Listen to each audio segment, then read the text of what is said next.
संजय शर्मा और 7 India news में आपका स्वागत है। आज हम लोग यहाँ बड़ौत रोड पे हैं और यहाँ तमाम बुद्धिजीवी वर्ग बैठा हुआ है और हमारे बीच में जो हिंद केसरी थे दारा सिंह जी। और जब हम रामायण देखते हैं और रामायण में जो जब हनुमान जी बनते हैं दारा सिंह जी, उनके बेटे हैं प्रद्युम्न जी। आप बड़े किसान हैं और बहुत सोशल है और यहाँ समाज के बड़े प्रबुद्ध लोग बैठे हुए हैं। तो हम लोग बात करेंगे कि 2024 का माहौल क्या है जी। 2024 का क्या माहौल है? माहौल तो बन जाएगा, हम्म। सरकार बनाना चाहे तो बन जाएगा। नहीं, 2024 में सरकार दो दल हैं इस समय देश में, एक इंडिया एक एनडीए। तो कौन किस पे भारी पड़ेगा? नहीं, हम तो एक बात चाहते हैं कि हमें आरक्षण मिल जाए, आरक्षण मिल जाए और जो सरकार आरक्षण देगी उसका माहौल बनेगा बढ़िया। सेंट्रल में आरक्षण? हाँ, वो सरकार का माहौल बनेगा बढ़िया माहौल। मतलब जाटों को सेंट्रल में आरक्षण अगर दे सरकार, जो भी घोषणा करेगी, जो भी देगी सरकार को देना चाहिए, दूसरे लोग घोषणा करेंगे उसकी तरफ होंगे। जो बहुत पुरानी डिमांड है जाटों की और उसकी नीड है बड़ी बुरी तरह से। आज हमारे समाज को उसकी बहुत ही आवश्यकता है। जी जी। उसके बगैर हमारा समाज बहुत पीछे ही आ रहा है। जी जी। तो हम चाहते हैं कि उसके लिए सरकार जल्दी से जल्दी फैसला करे, कोई भी सरकार करे, आरक्षण दे। ये जो पूरे देश में राम मंदिर की क्योंकि 22 तारीख को प्राण प्रतिष्ठा है और एक धर्म शास्त्रों ने पूरा एक मूवमेंट चला दिया कि उन्होंने बता दिया कि 22 जनवरी को होना गलत है। आपकी क्या राय है इसमें? हाँ, इसके बारे में तो जो हमारे धर्मचार्य हैं उनकी बात माननी चाहिए और जैसे वो चाहते हैं वैसे करना चाहिए, क्योंकि वो धर्म के बारे में जितना उन्हें ज्ञान है उतना हम लोगों को नहीं। तो वो चाहे तो उसी बात पे आगे जाए तो अच्छी बात है। आप तो वरिष्ठ अधिवक्ता हैं, जो पूरे 4 शंकराचार्य हैं देश में और अभी 22 जनवरी को क्योंकि प्राण प्रतिष्ठा होने वाली है, बहुत बड़े स्तर पे पूरी दुनिया में प्रचार प्रसार चल रहा है भाजपा के द्वारा। शंकराचार्यों ने विरोध कर दिया कि हम नहीं आएंगे प्राण प्रतिष्ठा में, तो ऐसा क्यों? शंकराचार्य ही नहीं, जो भी कोई धर्म से संबंध रखता है, प्रत्येक आदमी की ये ड्यूटी है कि वो धर्मशास्त्र के मुताबिक गुम्बद काम कंप्लीट और जो यजमान है वो सपत्नीक बैठता है, जो धर्म का कहना है। लेकिन अगर हम धर्माचार्यों को भी नहीं मान रहे, हम उनकी एक्टिविटीज़ को भी नहीं मान रहे, उनके बनाए हुए सिद्धांत को भी नहीं मान रहे, तो ये तो कोई धार्मिक कार्यक्रम अकॉर्डिंग टू रिलीजियस बिलीफ नहीं हो रहा है। क्या भाजपा जो अभी चुनाव है 3 महीने बाद, क्या कोई ऐसी मंशा है कि चुनाव प्रचार को लेकर अभी किया जा रहा है प्राण प्रतिष्ठा? कोशिश प्रेजेंट सरकार की यही है कि वो इस मंदिर के मुद्दे को कैश कर ले, लेकिन जनता भी समझ चुकी है इसका असर पड़ेगा जरूर। जो बिल्कुल धर्मांध हैं वो तो इसको मानेंगे नहीं, वो तो जो मोदी कह रहा है, जो प्रेजेंट रिलीजियस भी कह रहे हैं, लेकिन जो धर्म शास्त्र में मेंशन है किताब जरूरी के, रामचंद्र भी अपनी पत्नी के बिना, सीता के बिना पूजा नहीं कर पाई थी, वो भी धर्मशास्त्रियों ने रोका था। तो जब ऐसे मूलभूत सिद्धांतों का ही पालन पार्टी नहीं करेगी, समझ चुके हैं, जान चुके हैं, मंदिर का उद्धार हो सब बात ठीक है, तो दुनिया में पहचान हो ये भी ठीक है, लेकिन उसे कैश करें ये गलत है। जो इस समय पूरी केंद्र में सरकार है, बहुत सारे लोग अलग अलग तरह की बात करते हैं। आपको क्या लग रहा है 2024 में कैसा माहौल है, किसकी सरकार आने वाली है? देखो, सरकार का तो ये भाई साहब जो चल रहा मामला, जैसे आपने अभी मंदिर वाली बात कही, वो जो साधु संत हैं उनके बारे में तो हम कुछ नहीं कह सकते, लेकिन इतनी बात ये है कि जो भी राजनीतिक या जो भी सरकार है, हर एक राजनीतिक पार्टी धर्म के आधार पर अपना वो करते रही है। कोशिश तो यही रहेगी, चूँकि इलेक्शन आने वाला 2024 का, तो जिस पार्टी की सरकार है बीजेपी की, उसका प्रयास तो यही है कि भाई इसका हमें लाभ मिले। लेकिन ये है कि जो जहाँ तक जाटों की या समाज की बात है, जैसे आरक्षण की बात हमारे प्रद्युम्न दारा सिंह ने कही, तो उसके बारे में ये है कि जैसे प्रधानमंत्री ने वहाँ पे दिल्ली में जाटों को बुलाया था, आरक्षण ख़त्म हुआ जब भी जाटों के साथ मीटिंग करी, बाद में भी करी, और प्रधानमंत्री ने वादा भी किया, लेकिन उस पर एक कदम भी आगे नहीं बढ़े। तो लोगों में रोष तो इसका है और कुछ लोग हटे भी हैं, और फिर भी ये है कि भाई जो पार्टी से जुड़े हुए हैं वे उसके साथ लगे ही हुए हैं और सब मिल रहे हैं उससे। लेकिन जो सेंट्रल गवर्नमेंट ने जो अभी तक कानून बनाए इस उन 2019 से लेकर अब तक, उन सब से आप सहमत हो? नहीं, कानून में तो कोई वो नहीं है, कानून तो जो भी बने, कानून में तो खैर कोई हम गलत नहीं उसको वो कर सकते हैं, जो कानून बनाए उसमें तो हम क्या कह सके। लेकिन हाँ, एक बात हमारे दिमाग में ज़रूर है कि जैसे ये बच्चों के लिए ये रोज़गार का मामला और ये जो अग्निवीर की वो करी, अग्निवीर के मामले में जो 4 साल का ये किया है, इससे समाज मतलब ग्रामीण समाज के लोग ज़्यादातर बच्चे जाते थे ग्रामीण क्षेत्र से ही, शहर से तो जाते नहीं थे इतने, लेकिन वहाँ ग्रामीण क्षेत्र के लोग इससे खुश नहीं हैं। गए हैं वो, जा रहे हैं कि आगे को भी जा सकते हैं, लेकिन वो इससे खुश नहीं है क्योंकि 4 साल की नौकरी कोई नौकरी नहीं है, और जैसे 25% उसमें रहेंगे, 75% निकल जाएंगे, तो उस 75% को कि भाई उसमें इनको वो दिया जाएगा जो पुलिस फोर्स है और दूसरी पैरामिलिट्री फोर्सेज हैं, लेकिन उसमें भी अप्लाई करने वाले इनके अलावा बहुत सारी बड़ी संख्या होगी, तो ज़रूरी नहीं है कि इनका कोटा भी हो तो उसमें सबका नंबर आ जाए। तो ये एक बड़ा वैसा मामला हुआ है। ये जो है इनको सैनिक का भी दर्जा नहीं दिया जाएगा, और ये अगर जैसे था वैसे ही रहता तो मेरा ऐसा मानना है कि ये आर्मी के लिए सही रहता, और ये हमारे हिसाब से गलत हुआ है। इससे भी कुछ लोग आप तो बहुत बड़े ट्रांसपोर्टर हो जी, तो जो अभी हिट एंड रन वाला कानून आया है, तो क्या इससे कोई फर्क पड़ेगा? इस तरह का कानून जो है ये व्यवहारिक नहीं है, क्योंकि देखिए अगर मान लिया हिट एंड रन में जो है अगर वो जो है रन नहीं करेगा कोई भी ड्राइवर से, ये दुर्घटना होती है और वो वहाँ से गाड़ी को लेकर ना जाए, तो संभावना इस बात की ज़्यादा रहती है कि लोग उसको या तो उसको मारेंगे, पीटेंगे, हत्या तक भी कर सकते हैं, गाड़ी में उसकी आग में लगा सकते हैं। इसलिए इसमें उचित ये है कि भाई आप इसको जो है थोड़ा और व्यवहारिक बनाइए। इतनी आपने जो है उसमें 10 लाख के जुर्माना कर दिया, 10 और आजीवन कारावास, 10 साल के आपने उसमें 10 साल की सजा, 7 लाख का 7 लाख जुर्माना किया है। अब अरे 7 लाख तो वो आदमी पूरे जीवन में नहीं कमा पाता, एक ड्राइवर, तो इसका मतलब उसको जेल ही काटनी पड़ेगी क्योंकि गरीब है वो। तो दूसरा ये कि उसे जान को खतरा रहेगा वहाँ रुकेगा तो। वो इस तरह की कोई इसमें जो है प्रावधान डाले जाएंगे भाई, निकट कोई भी पुलिस स्टेशन हो या कोई जहाँ आप सुरक्षित रह सकते हो वहाँ जाके गाड़ी खड़ी कर दें, सूचना कर दें और बता दें कि भाई ऐसे मेरे से हो गया है, तो संभवतः वो मेरे ख्याल से शायद ज़्यादा उचित रहेगा इसके लिए। 2024 के चुनाव के मुद्दे क्या क्या होने चाहिए? चुनाव के मुद्दे देखिए, वैसे तो आप सभी जानते हैं कि बेरोजगारी तो है, हालांकि बेरोजगारी जो है ये कोई ऐसा नहीं कि हिंदुस्तान में ही है, बेरोजगारी महंगाई पूरी दुनिया में है और ये मुद्दे होने चाहिए और गवर्नमेंट कोशिश भी कर रही है, लग रही है। लेकिन सवाल इस बात का है कि हमारी जो जनसंख्या वृद्धि हो रही है, इस जनसंख्या वृद्धि इतनी हो रही है कि हमारी जितने भर भी गवर्नमेंट सुविधाएं प्रदान करती है वो एक पूरे किसी भी एक क्षेत्र को वो संतुष्ट नहीं कर सकती, ना वहाँ तक पहुँचा सकती। वजह सिर्फ जो है बहुत बड़ा कारण, मैंने कहता कि एक यही कारण है, लेकिन जनसंख्या वृद्धि भी बहुत बड़ा कारण है कि जो संसाधनों को गवर्नमेंट देती है उनको संसाधनों का लाभ पूरी तरह से नहीं उठा पाते हैं, नहीं मिल पाता है उनको। तो एक तो बहुत आवश्यक ये है।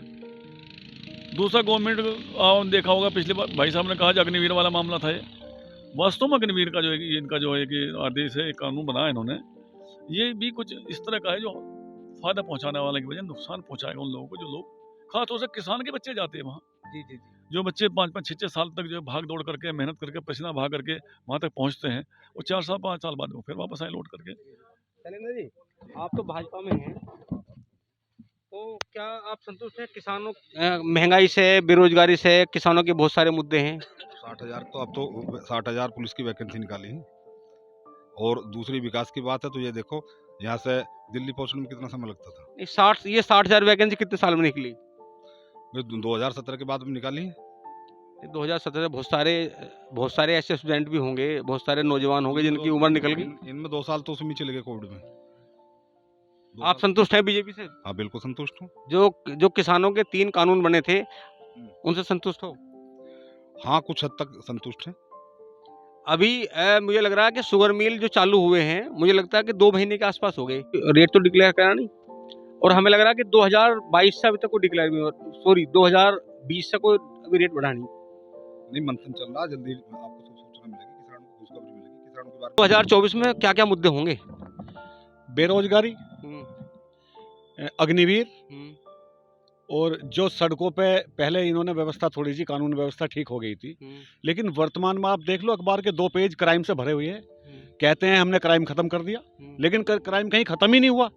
बस खाली एक जगह क्राइम खत्म हुआ कि जो थाने में काम होता था वो अब डबल पैसे में, 4 गुने पैसे में होने लगा। यहाँ क्राइम खत्म हुआ। कुछ मामले थाने में निपट जाते हैं, कुछ को छापते नहीं है, कुछ को अखबार नहीं छापता है, कुछ को मीडिया नहीं दिखाता है, क्राइम चल रहा है बराबर। तो अब वो व्यवस्था नहीं रह पाई इनकी। जो योगी जी का नाम चल रहा था, इन्होंने बहुत बढ़िया व्यवस्था कर दी, क्राइम व्यवस्था रोक दी, तो वो कुछ नहीं है यहाँ। 2024 में किसी की सरकार बनेगी?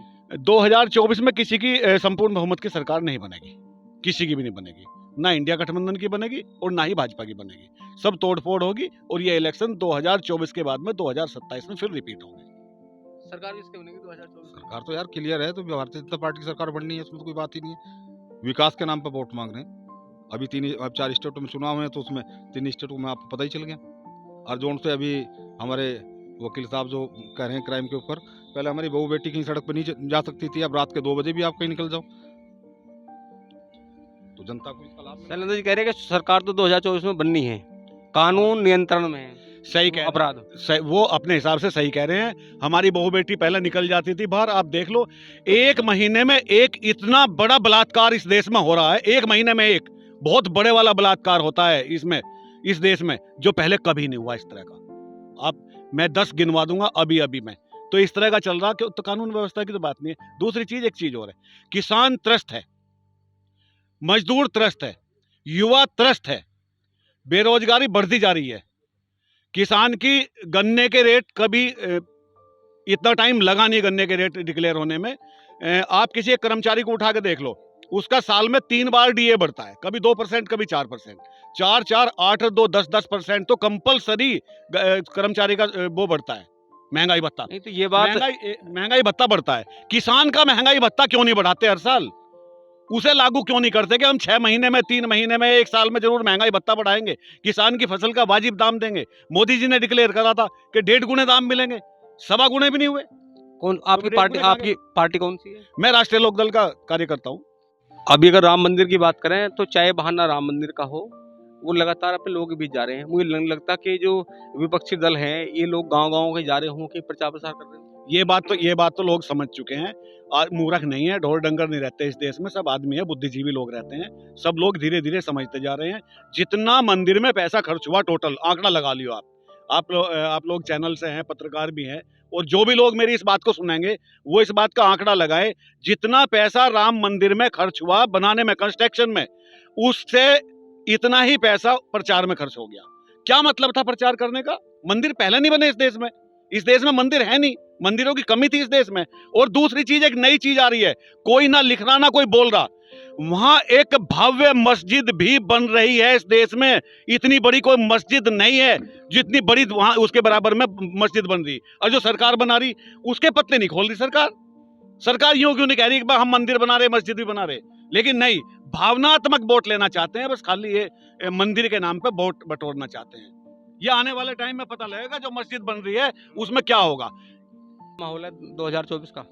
2024 का माहौल महंगाई पे और बेरोजगारी के मुद्दे पे चुनाव लड़ा जाएगा, किसान के मुद्दे पे चुनाव लड़ा जाएगा। नहीं, अब तो बहस शुरू हो रही है, चुनाव से पहले मंदिर को लेकर बहस शुरू हो रही है।